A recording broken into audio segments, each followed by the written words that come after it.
Another category of molecular motors is the polymerization motors.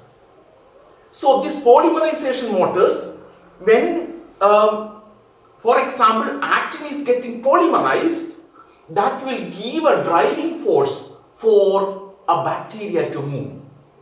A classic example is seen in a pathogenic bacteria known as Listeria monocytogenes. So it is a bacteria which is causing food poison.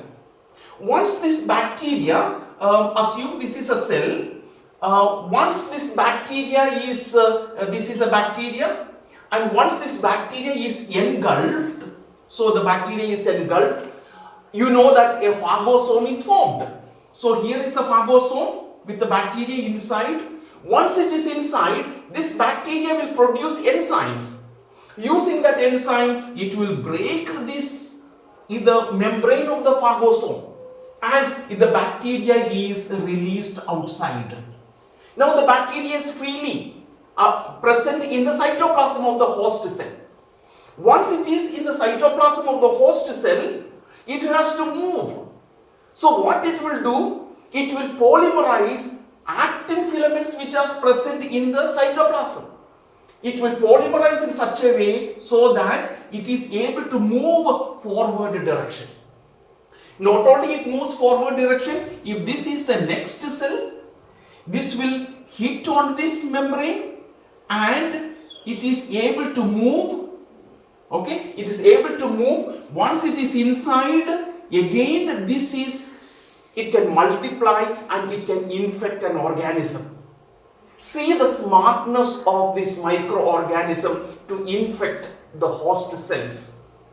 In the process, our immune system cannot identify this as a foreign body, because no such processing of this antigen has occurred. So it avoids the immune system of the host, and it can multiply and cause damage to the host. We are going to look at how exactly this polymerization occurs in Listeria monocytogenes.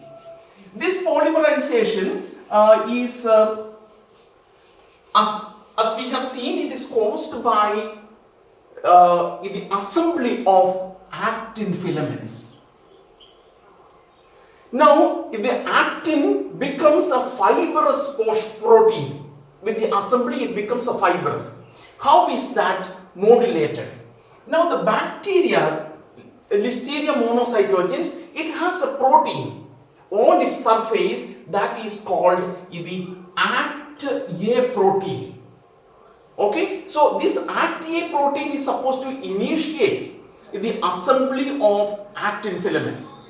Initiate the assembly, initiate polymerization, and create the driving force. That is the function of the ACT-A protein. Now the ACT-A protein also determines the pathogenicity of this microorganism, which is on the surface. Now once ACT-A is initiating, what will happen is if the ACT-A initiate the ARP proteins, ARP2 and 3 proteins. ARP we have encountered earlier. These are actin related proteins which helps in polymerization. Now the actin related proteins ARP2 and 3 will help actin molecules to get assembled, to polymerize at an angle, and it forms a kind of a Y-shaped structure at an angle of 70 degrees. And this will form a polymerization tail of roughly about 200 to 400 nanometer. There is no direct linking of actin with the bacteria.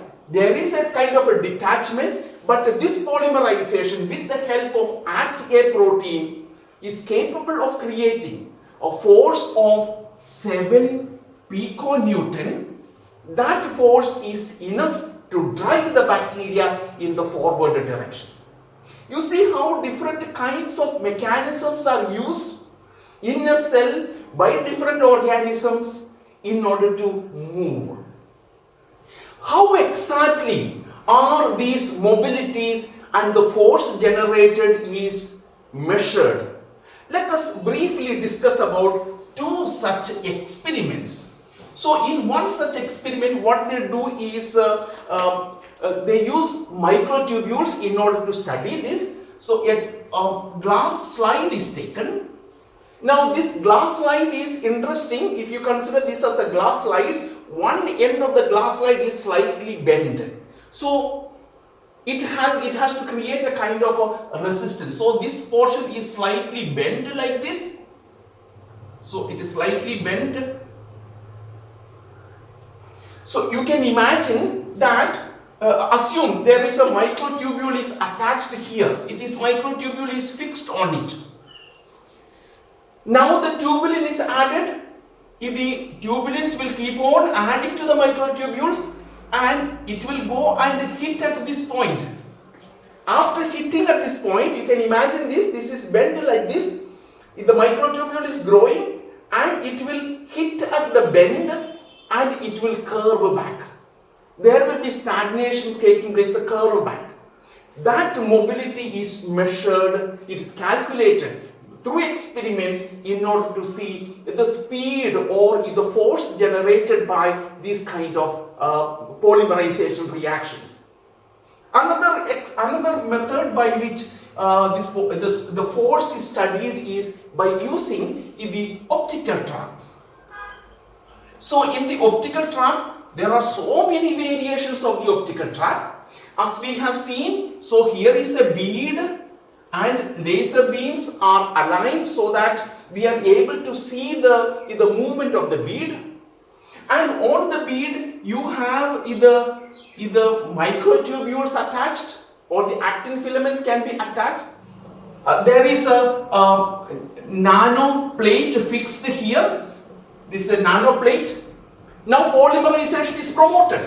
When the polymerization is promoted, this will keep growing, and when it hits on the nano plate, no more monomeric units can be attached to this polymeric form. Whether it is a tubulin cannot be attached or actin cannot be added to that. Then what happens? This polymerized string will push this bead in the backward direction. Now, how much is moved, the distance moved is calculated, and that is how they derive the force generated in this polymerization reaction. In the case of actin polymerization, we have seen that it is generating about 7 piconewton in the case of actin filaments. In the case of microtubules polymerization, so microtubules polymerization, that will generate about 30 piconewtons. What is important for us to note down is, smaller the unit, greater the force will be generated. That is a take-home message from these kind of experiments that are carried out in understanding the polymerization motors.